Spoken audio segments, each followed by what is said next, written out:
Ladies and gentlemen, pay attention. This is your boy, the coach from the WWE. I would like to welcome you to the very first wrestling podcast in the world to take you on a weekly deep dive into classic matches along with legends of the squared circle. Enjoy the discussion. Enjoy the back and forth. There's so much to get into. Ladies and gentlemen, this is The Payoff. It's an all-new episode of The Payoff. I'm Tom. That's Jeff. We're covering Mr. Perfect and Bret Hart, a under-the-radar, sneaky good match from what we're told, although it's been a while since I watched this one, so we're excited. But first, Jeff, how the hell are you doing?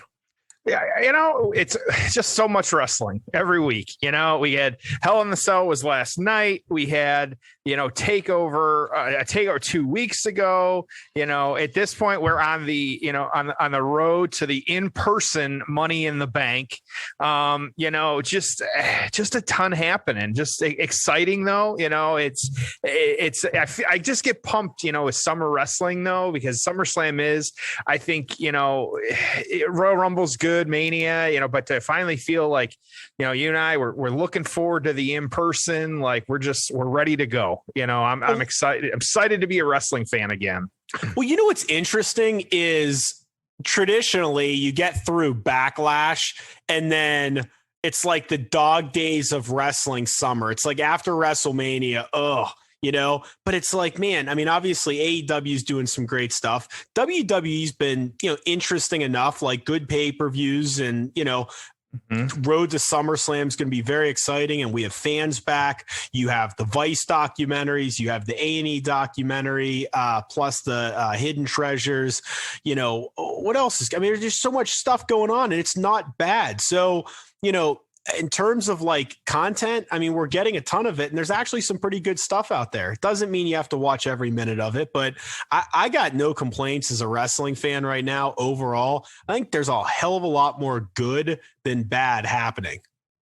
Yeah, absolutely. And I know you and I, and not just on TV, but I found it funny the other day when I sent you a podcast about wrestling, or it was the dark side, dark side of the pod. And I was like, are you aware of this? And you're like, yeah, no shit, dude. Why aren't you listening to it? It's like, oh, fuck. All right. Got it. Like, all right. Thanks, asshole. Like, I guess I'll start listening too. So, you got all that too, like just kind of crazy. So there's definitely no short, like some weeks we complain about it. Other weeks, like, hey, this is the life of a wrestling fan. We're just, we're excited about it this week. And that's just how it goes sometimes. So you can obviously, everyone that's listening cannot see us, but so this morning I hadn't shaved in like a week and, I for a couple of days, it looks kind of nice and, like gruff. And then I'm 36 now. So now there's some grays starting to come in and I looked like a slob this morning.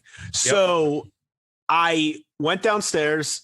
I take my showers in the basement. So I go downstairs after I work out this morning and I grab my Manscaped equipment. Dude, I shave my face, right? Like I trim my face. I still had to actually shave, right? But I trim my face. I get rid of all this shit that's been on there for like a week and it's smooth. Like it wasn't bad at all. And it's like, all right, well, that just saved me from, slicing my face up with a razor trying to shave.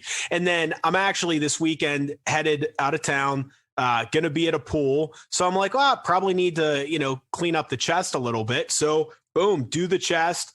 Clean up, below the waist a little bit, and I'm on with my day. And it was no cuts, no nicks, super clean. It was great. It makes a huge difference where you don't dread it and you don't let it go on too long, and then ultimately end up making a mess of yourself with cuts and nicks. Well, and I know you and I too, like, in how it goes, like we got the 3.0, you and I are excited when the 4.0. And again, this goes back to like, the people at home listening to us are like, God, like, these guys, they're talking about this, like, this has got to be nonsense. Like, no, Tom and I legitimately use multiple products from Manscaped. Like, again, payoff. That's the code. Simple, 20% off, free shipping.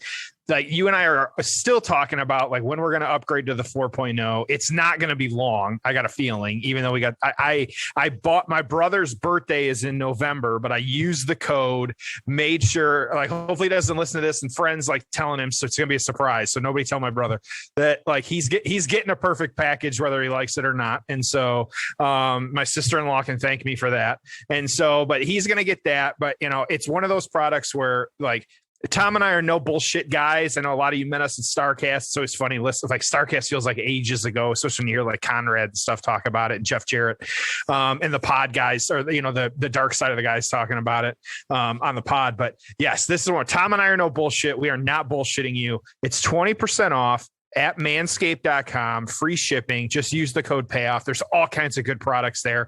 Tom and I use multiple ones of them. Please make sure to check them out. So, with that, Tom, you always ask me, Tom, this is not the quintessential 1991 Bret Hart, Mr. Perfect, but why did you want to talk about King of the Ring 1993 Mr. Perfect Bret Hart? Because Bret Hart has said it's a better match.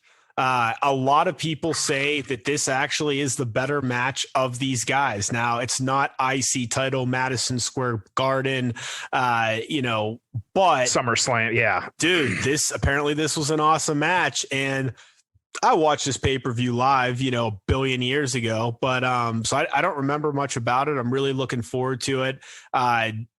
This will be a fun one to cover. So I wanted to cover it simply because I heard it's better than the SummerSlam match. It's a great match. I think both guys really, had spoken over the years about it being among their all-time favorites. What about you?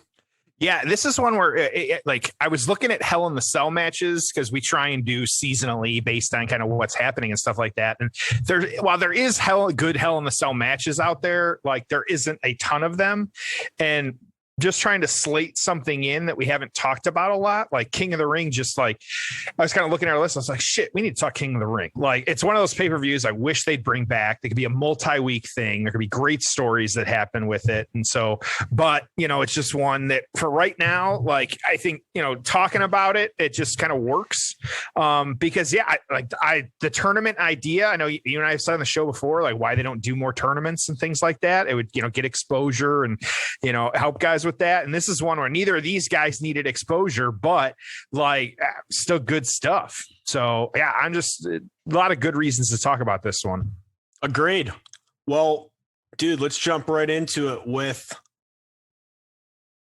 the build. Oh, it's time for the build.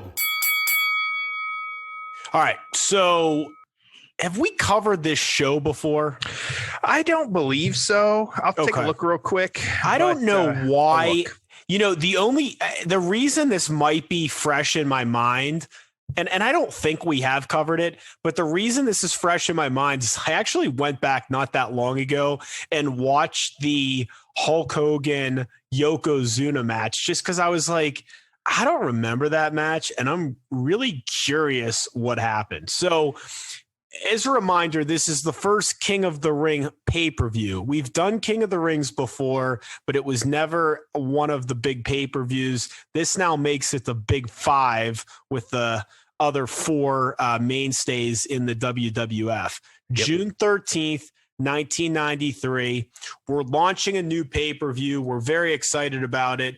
So we're going to go to one of the biggest wrestling hotbeds in the world, Dayton, Ohio.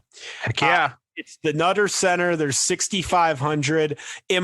Jeff, do you know the answer to this? Is the Nutter Center like where, is that like on Dayton's campus? Or Wright State. Really? Yeah. Okay, there you go. I had no idea. So there you go. Yeah, so 6,500 in the crowd.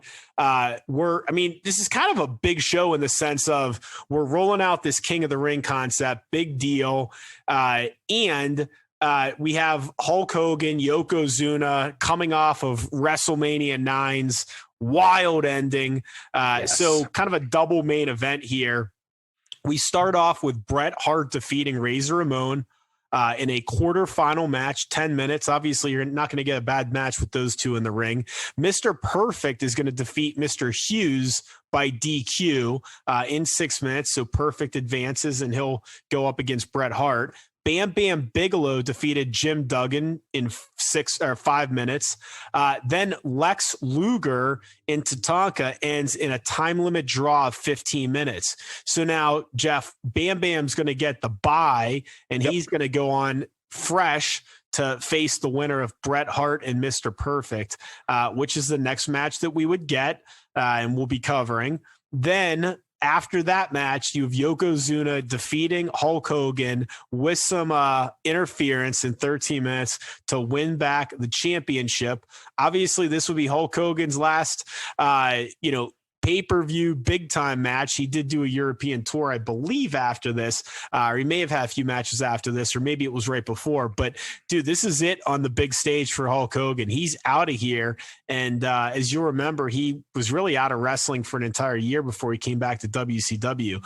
Yep. 3 more matches to go. We have an 8-man tag match. God knows why. Steiners and Smoking Guns defeating Money Inc. and the Head Shrinkers. Then we have an IC title match. Shawn Michaels, the Heartbreak Kid, Mr. WrestleMania, the showstopper, defeating Crush, along with Diesel being in HBK's corner. And then the main event to crown the first pay-per-view King of the Ring, Bret Hart is going to defeat Bam Bam Bigelow in 18 minutes. Man, that's a long match.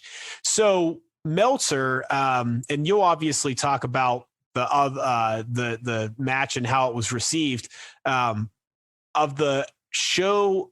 The cup match we're covering is the Top Stars, which again you'll get to. The only other match that really did much of anything on the star ranking is the main event of Bret Hart and Bam Bam. So Bret Hart, just the workhorse here. And again, Jeff, I think I tweeted about it recently, but I've mentioned on here before, Bret Hart, man, he just was not booked well. Obviously it's great he's the main guy in this pay-per-view, but it's like you think about all this stuff with Yoko and losing, and then he finally gets the world title, but it was against Ric Flair and it wasn't even on like a big stage. And then the Yoko thing, he loses to Yoko, and then Hogan beats Yoko, and then here we are, he's the King of the Ring, but he's not going to be in the main event of SummerSlam. Then he gets the title at WrestleMania 10. It's just stop, start, stop, start. It was like Vince was with him, but not 100% with him. And it's just sometimes you just got to go with these guys and really fight through it. I feel like if you look back at history, a lot of times guys have been cut off at the knees too soon rather than too late. So, and I guess that's probably a fear. But anyways, just an $80,000 gate for this one, man. Not a whole lot there. I know there wasn't a ton storyline standpoint, but I'm curious what else happened to get the guys into the quarterfinals of the King of the Ring. Yeah, so this one, and so like you said, this was actually the first King of the Ring, at least that was on television. Now, the tournaments it was actually the mid 80s when King of the Ring was kind of around, except that those were like non-televised house shows. It was really to boost attendance at those shows. It was funny, because you figure, I know Ric Flair recently tweeted out like his schedule from the 80s and like just how much he was traveling. And I know Jeff Jarrett talked on one of the more recent podcasts too about how spend my days working hard on the go, but the hands on the clock keep spinning too slow. I can't wait to be alone with my baby tonight. Consummate singer over here. Thank you.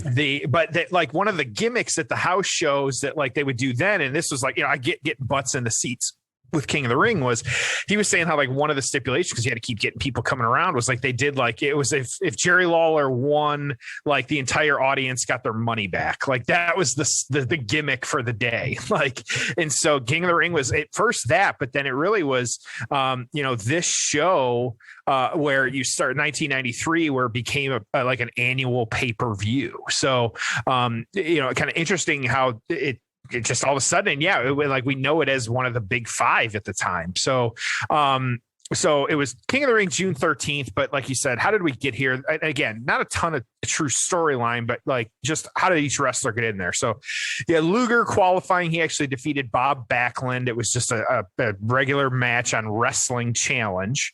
You had Razor Ramon beating Tito Santana on WWE Superstars, WWF Superstars.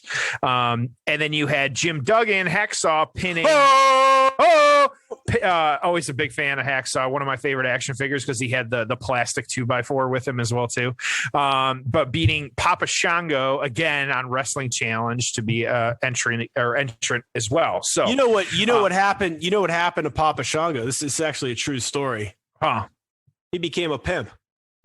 Yes, he did. I know. I don't know if that's a step up or down, but hey, it works out for him.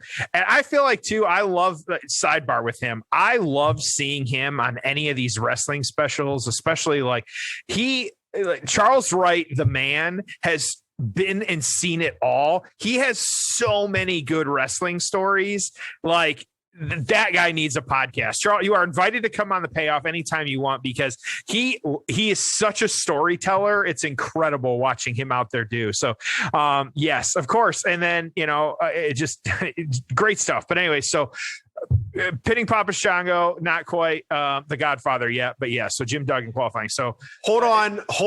Time out. We have breaking news into the Payoff. What do you got? I told you, I made a promise to you. Okay. Do you remember what my promise was? I don't know, man. I told you that I would deliver a guest for our 100th episode. Yeah. Oh, is this? Oh boy, are we dropping this in the middle of a show? I'm not going to announce who it is. Okay. All right. Not going to do it.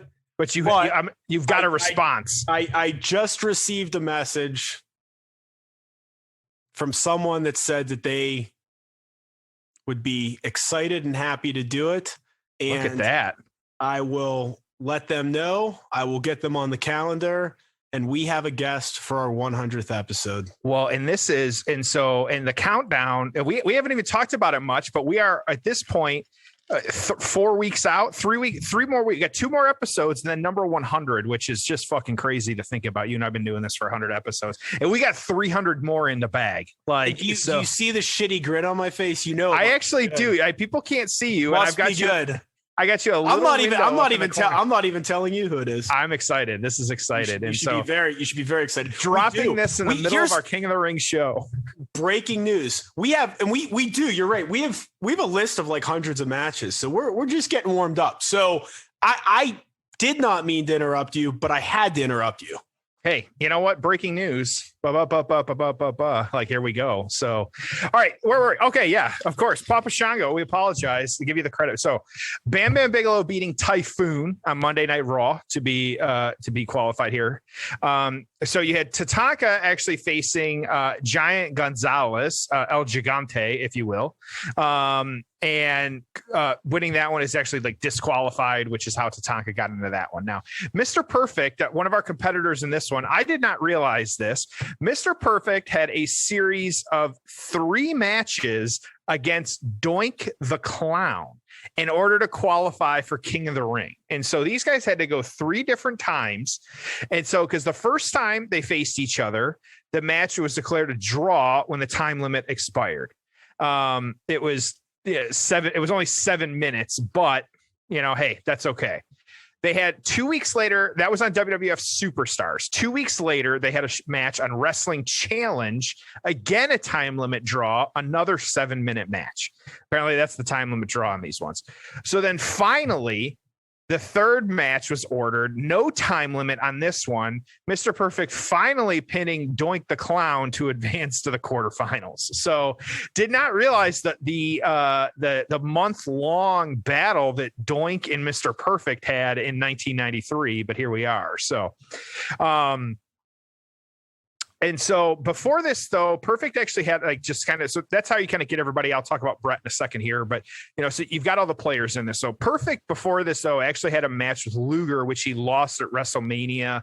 And he was actually kind of feuding a little bit with Shawn Michaels during this at some point. So, kind of giving a little bit more with kind of what he was doing. He had the doink, but then he also had a few other things happening and going on. So, and then after that, Mr. Hughes actually defeating Kamala and Wrestle Challenge again to get that, I say, the 7th qualifying spot. I'll talk about Bret in a minute here. But so, yeah, what happened with Bret was, as you said, WrestleMania 9, Bret dropping the championship to Yokozuna, salt in the eyes. We all know the story, and then Hogan coming out, wanting the challenge, trying to throw salt in the eyes of Hogan, missing, hitting Yokozuna, new champ Hogan. So it was, again, our favorite, on-screen president, Jack Tunney, WWE, granting, though, Hart, because of how really shitty the match ended in story at WrestleMania 9, giving Hart the opportunity of really a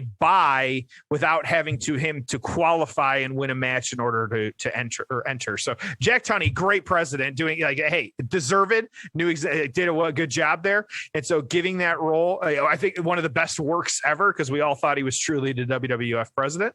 And so him getting just the bye to get into that. And so, you had just, a little bit happening even just the week before this pay-per-view occurring, and some guys kind of qualifying for this. And then you've got the show itself where I think, more recently they may have done qualifying matches on TV, and then you give the big one on the actual King of the Ring show. But this one, all the kind of qualifying matches, like Tom already laid out, were on this show itself. Now, yes, Tom, to your earlier point, no, we have not talked about this King of the Ring itself. We've talked about some other ones with Kurt and Shane. We had Austin and Mero and things like that, and some other ones. But we do have a couple. We actually have the main event of this one, the Bret and Bam Bam match, on our list to eventually do. We also have the opening match too with Bret and Razor, and so we'll talk a little. Like Bret, like you said, I will talk about it in the aftermath and just the kind of work that Bret was doing on this one. But and this was too, it almost feels odd. I was going to say, when you were going through the card, the layout of the card is very weird.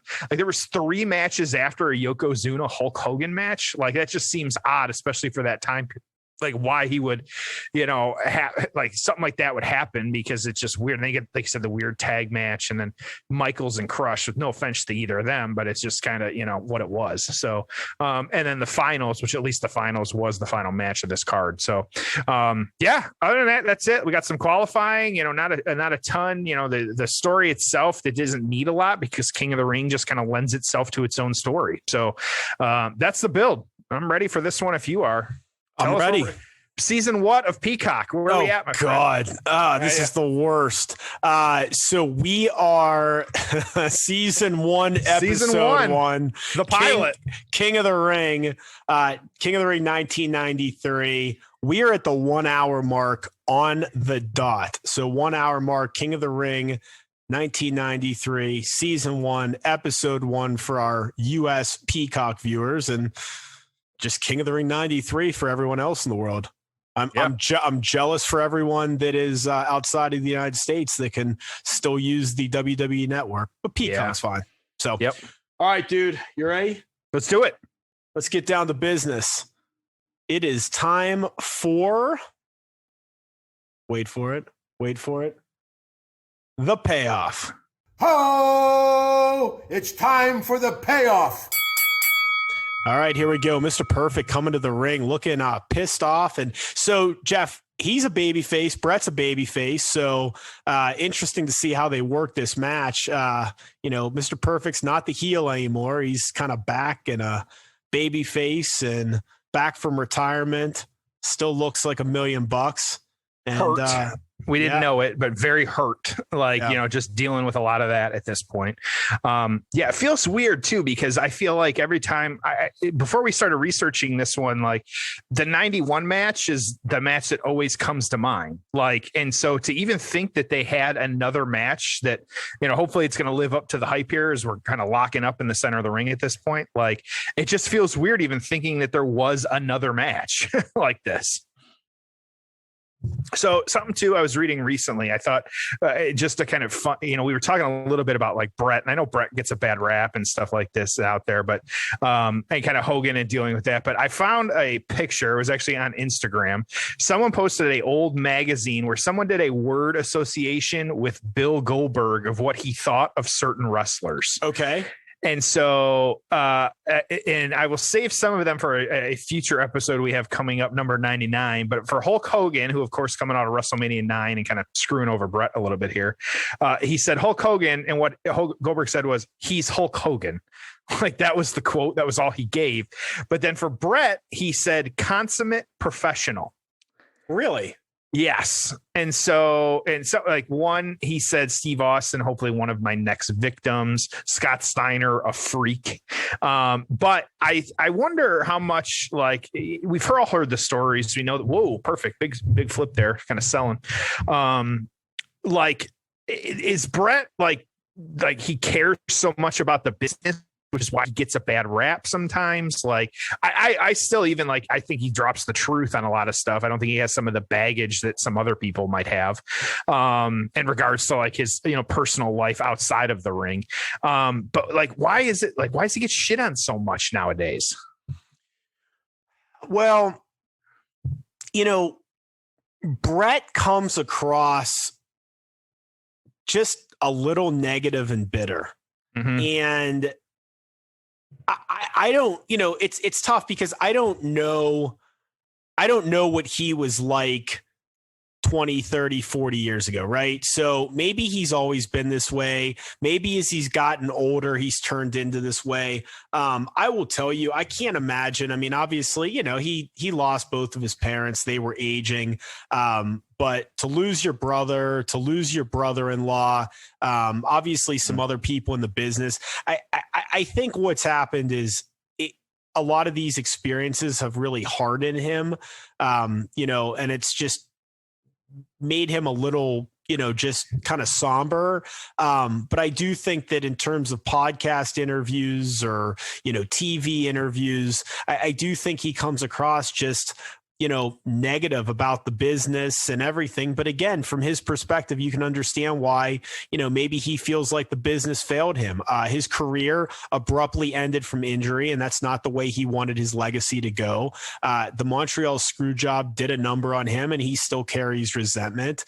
His brother died in the ring. His brother-in-law died, of obviously stuff that was contributed to by the wrestling business. Jim Neidhart's no longer around. He went through a divorce. I mean, the guy's just been through a lot. So I think if you said that about someone, let's just say it was your uncle and he had been through all of those things, you'd go, yeah, the guy's just a little kind of down and bitter and somber about things.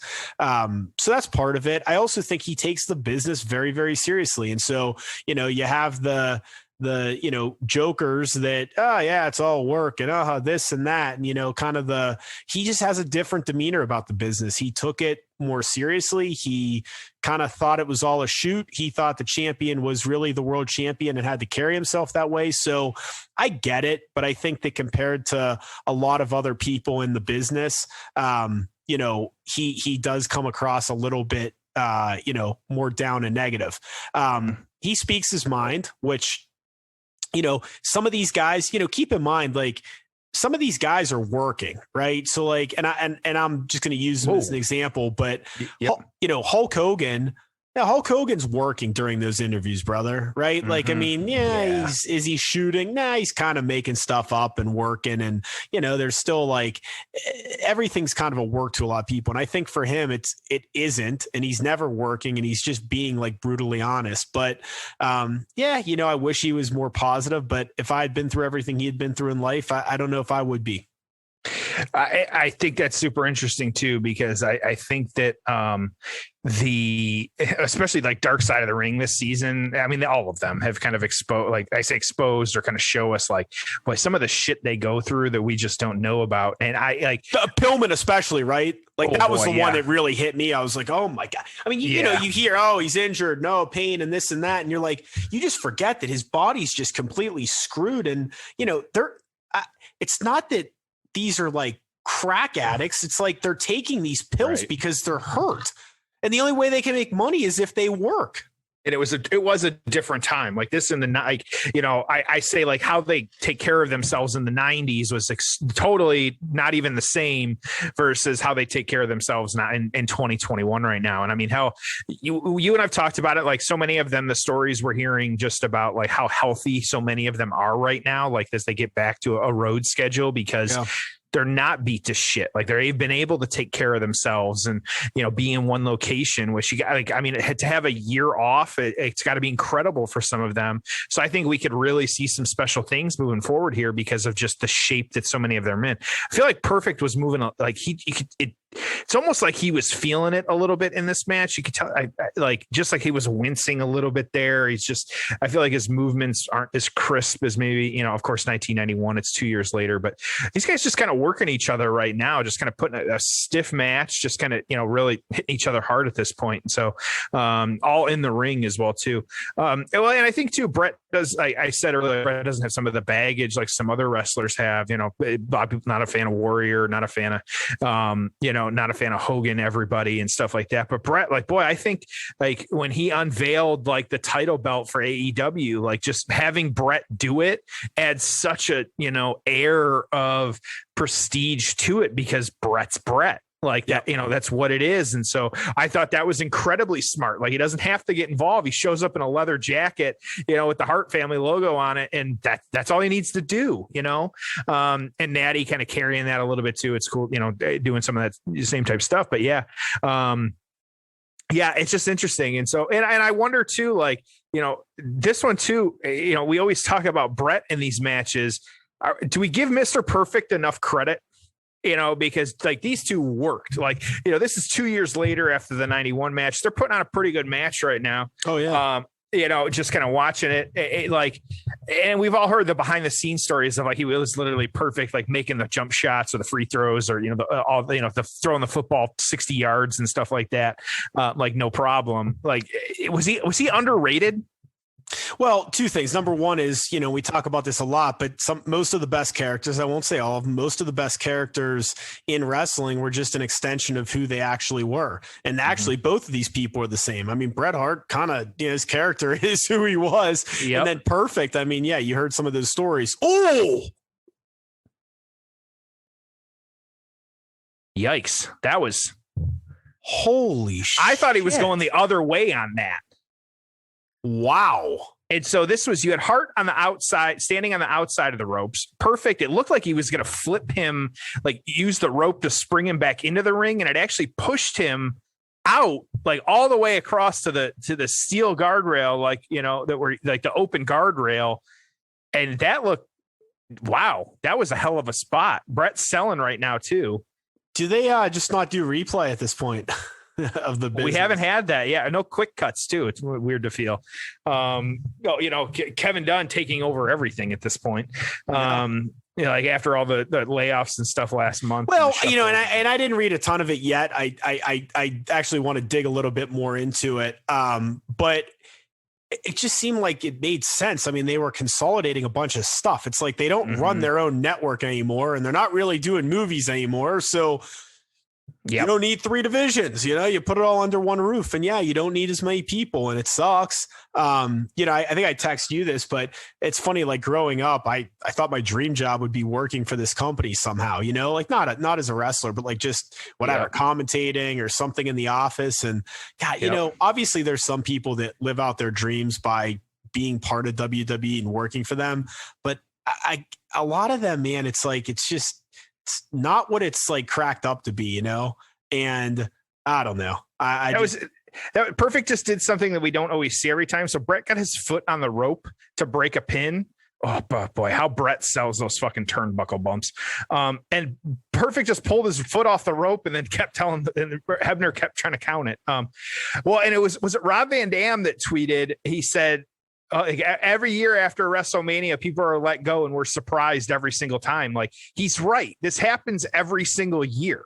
Yeah. Like, and we're shocked that it happens because like, why, whether behind the scenes or, in front of the camera, like I get it. Like, because, how many between NXT, both, the Monday, Friday, Raw, SmackDown, like how many people do they have on the roster? Like wrestling superstars. Dude, there's so many. I saw the number one time. I was like, my God. And then all the employees and I mean, hey, remember, they're a company. Okay. They're a publicly traded company that has a fiscal responsibility to the shareholders to run a profitable, growing enterprise. And I just, oh, well, that's not fair. Okay. Well, who do you know who like one of the biggest stockholders of WWE is? It's actually like the city of Oklahoma's pension fund. And I can't remember if it's like Oklahoma City. I can't remember if it's the firefighters or if it's the entire police, fire, nurses. Like I don't know if it's like a big union or if it's just firefighters, but it's someone in it's a union in a union's pension fund in Oklahoma City, if I'm not mistaken. My point is that there's people that own your stock that you have a responsibility to them too, because their retirement hinges on it. Right. So I know it's like, oh, well, they should never let go of a wrestler and they should never let go of an employee and they shouldn't do layoffs and, they shouldn't charge this much for tickets and all that stuff. And it's like, it's a little bit bigger than just them, Vince McMahon out of the goodness of his heart running a nonprofit to make people happy. So I'm just looking at the number varies, but for the most part between WWE, NXT UK, 205 Live, SmackDown, Raw, and then a few kind of random, Cena, Undertaker, stuff like that. The number's roughly around 200 wrestlers, which, okay, you have 200 employees alone. That's why I get why they complain about not being on the TV all the time, but so you got 200 people. So to let 10 of them go, the ratio there isn't that much. Not to minimize, I feel for those people, it sucks. Some don't make a ton of sense, like why some people stay on the roster, but then the iconics get cut. That doesn't make sense to me. But if they Vince is going to Vince, and if they don't have a storyline for these people, and that's just kind of what it is, or he doesn't know how to book them properly, like someone like Rusev or whatever it might be, what do you do type thing? And that Joe, missed opportunity, who knows, but it could be like a Drew. Maybe he comes back in 5 years and he has a run like Drew does. It's hard to say what's going to happen there, but dig into it a little bit more because it was a lot of behind the scenes, but again, should we be surprised by it? Probably not as much as we are, but the internet, we're going to armchair it. That's how it goes. Some King of the Ring trivia for you. Yeah. Okay, you ready? Let's go. First ever King of the Ring, and obviously I'm talking non-pay-per-view. The first time they ever did the tournament. Who won? Who won? Oh my God. I'll just say Ric Flair. 1985. It was Don Morocco. Yep. Okay. That makes sense. Yep. Who's the only two-time tournament winner? I have no idea. Bret Hart. He won in 1991 and then this year in 1993. I was going to say Austin, but I knew that wasn't right. Yeah. Who's the most recent King of the Ring? What was it? Baron Corbin? That's right. Okay. And who was it before that? 4 years earlier. God, was it oh boy. I don't know. Well, I'm afraid I have some bad news. Oh boy. King Barrett. Oh yeah. Okay. Current NXT announcer. Yeah. Well, that's why the only reason I remember Baron Corbin was that actually turned his character around. Not that I'm a fan of the character, but that was one too. I think he's just a dick in real life. And I feel like that's his character. So he does a good job with that. And I have no problem with that. And he lives the gimmick on social media and he kind of just is a dick. And that's great. Then you should be a heel. The last time it was on pay-per-view, who won? It wasn't on pay-per-view. And it was. The last pay-per-view was 2002. Last time it was on pay-per-view. And then they took a 4-year break from the King of the Ring. Really interesting. 2002, around that time, I'll just say, was it maybe Edge? Edge won it the year before in 2001. Oh, damn. Okay. 2002 was Brock Lesnar. Interesting. Okay. It's hard because I was thinking around that time I knew Edge wasn't Angle was a winner in there as well too. And I just because then they took a break. Yeah. And so pay-per-view era, Bret, Owen, Mabel, Austin, Triple H, Shamrock, Billy Gunn, Angle, Edge, Lesnar. So, I mean, really great group. I mean, Mabel's a little weird, but they were trying to push him. Austin, I mean, Owen, they did a great job with. Austin, they did a great job with. Triple H, I mean, became a Hall of Famer. Shamrock was hot at the time. Billy Gunn, they were trying to give the rub to. Angle, Edge, Lesnar. So, I mean, great stuff. Yeah. Great stuff. Which we need to do a Ken Shamrock match. I know we have a few on our list here. I think there was some SummerSlam matches that we can do as well too. But he's one we just trying to focus on some wrestlers we haven't talked about before, and so he's one I know he's on it. We got a lot of good SummerSlam matches for potential here. So, yeah. So these guys still just kind of just working each other. Like we haven't talked about the match much, but there is it's decent action. Yep. They're not screwing around at all. I'm wondering how much perfect always selling the slide into the ring post, always remember that one.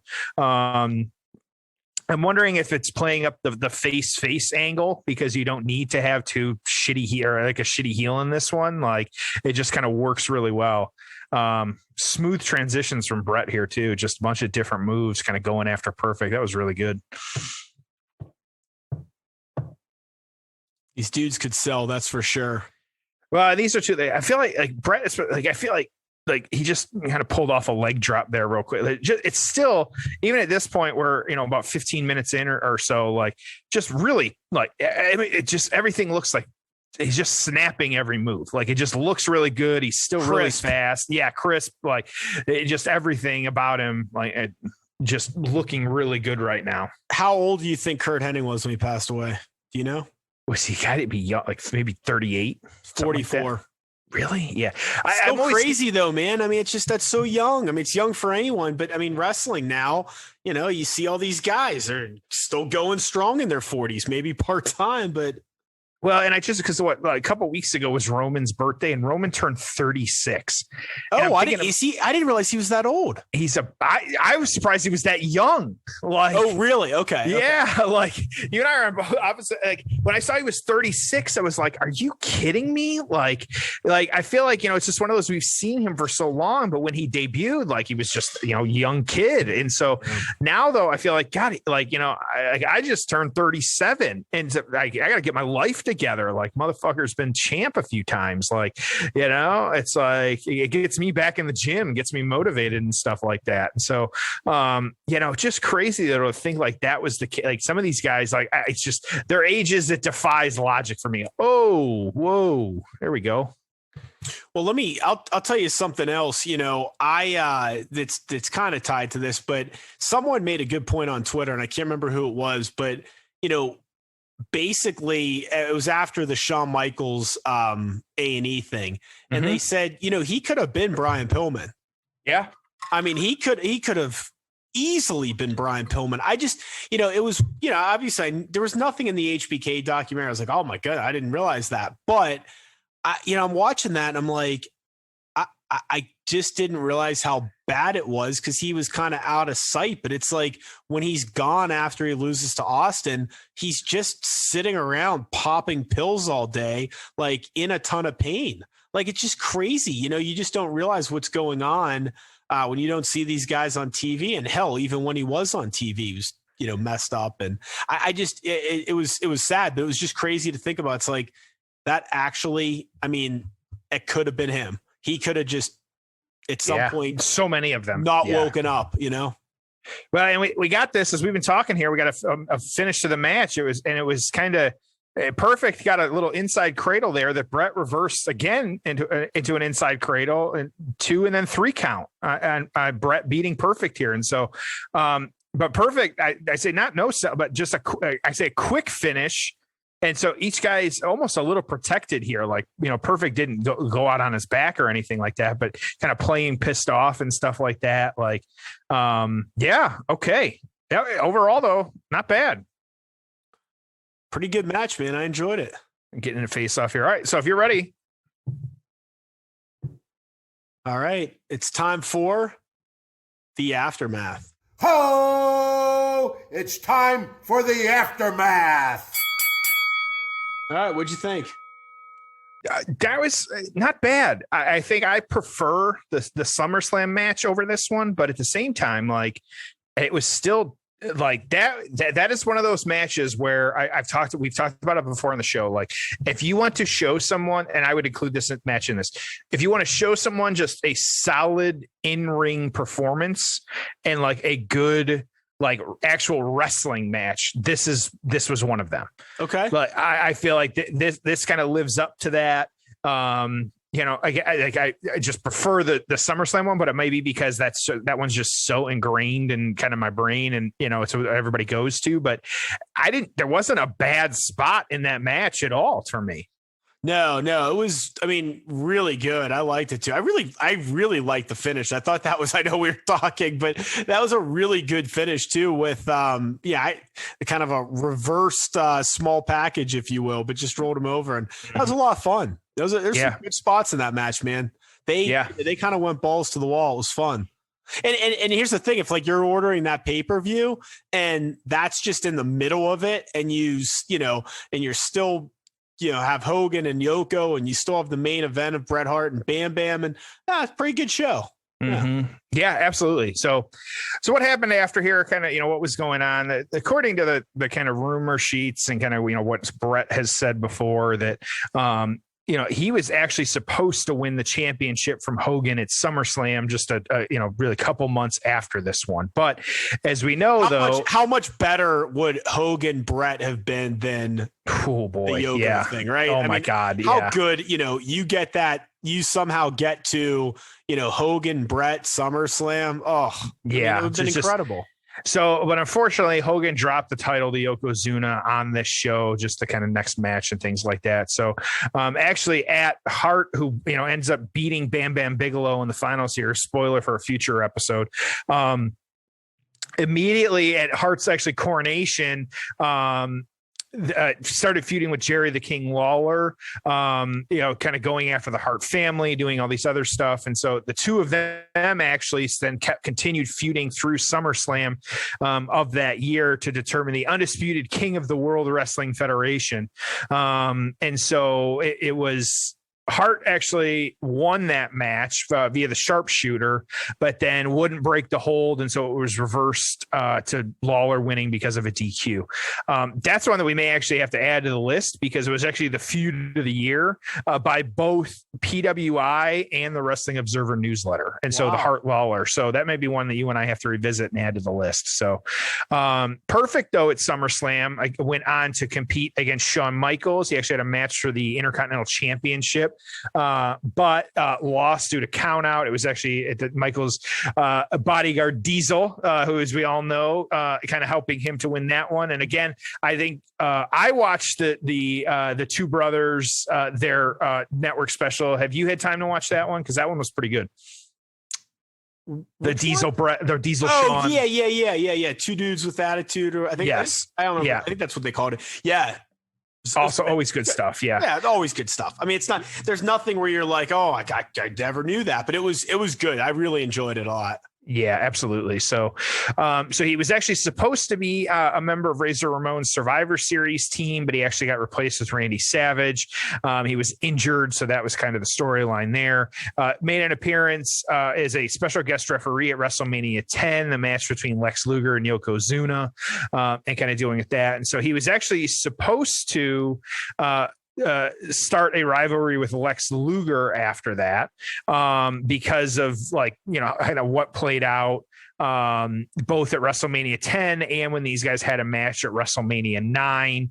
But Hennig just hurt too much, just kind of didn't work out. And then he ended up leaving that spring of 1994. He took some time took a little bit of time off. He actually did come back as a commentator in 1995 at Survivor Series. And so he was around, but his kind of in-ring days were at an end at this point. So, excuse me, but yeah, just kind of fun how it played out. Not too bad. So final thoughts on that, Tom, before I get into the reviews on this one? No, let's hear them. PWI, Bret was number 1 this year. Mr. Perfect number 9 in 1993. The Torch write-up on this one, they gave this one 4.5 stars. Very high. It's every aspect of the psychology in this match was excellent, from the pre-match interviews to the dislocated finger attack. A pleasure to watch. The most important factor we're considering a grade for an event is the quality of wrestling, and Bret alone carried the show. However, Mr. Perfect rose to the occasion against Hart. Absolutely. So 4.25 stars from the Observer here. A Hart pin perfect. 4.25. Oh, and a quarter. Okay. 4.25. Yeah. 1, 2, 3, 4.25. Yes. Hart pin perfect in 1855 of an excellent match. The two did a good interview before the match, building heat and making Perfect into a subtle heel rather than going for a mixed reaction. They also acknowledged the match the two had in 1991 when Hart won the Intercontinental title from Perfect. In the commentary, the two went back and forth with big moves for near falls and worked very believable submissions, although the submissions were somehow ruined by Savage continuing to get over that neither man would ever submit, which ruins the dramatic value of any submission move in a match involving either. When Hart ended up winning after reversing an inside cradle, and both shook hands afterward to make sure the fans knew Perfect hadn't really turned heel. So 4.5 and 4.25. Tom, thoughts? You want my payoff score? I give mine, you give yours, whatever you want to do, man. I'll go first. I got this thing at a 7. Okay.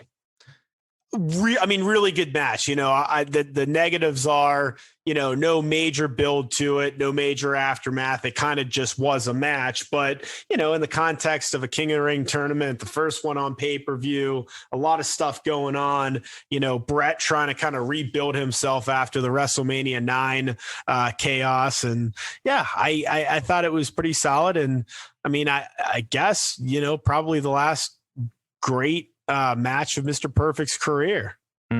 So I'm going to go with the 7 as well too, solely for the in the ring performance. Like, I think that again, I'm all for. I think I'm all for a great in ring performance. Like, I think you could tell a story, but so many times, like, the story just whimper and a bang because it just doesn't pan out like you would hope. And so in the ring, when it's time to finally let the we've heard it from multiple wrestlers, like do the talking in the ring type thing. And so glad to see just a solid match between two guys that just at the at the pinnacle of the sport, really. And so Perfect, Hurt, and things like that, but two guys that put on a good match when there was no reason for them to put on a good match in just the middle of a King of the Ring, like you said, a first time pay-per-view. Like, it seems odd under those circumstances, but that's what we get to deal with. So a couple of 7s. Yeah.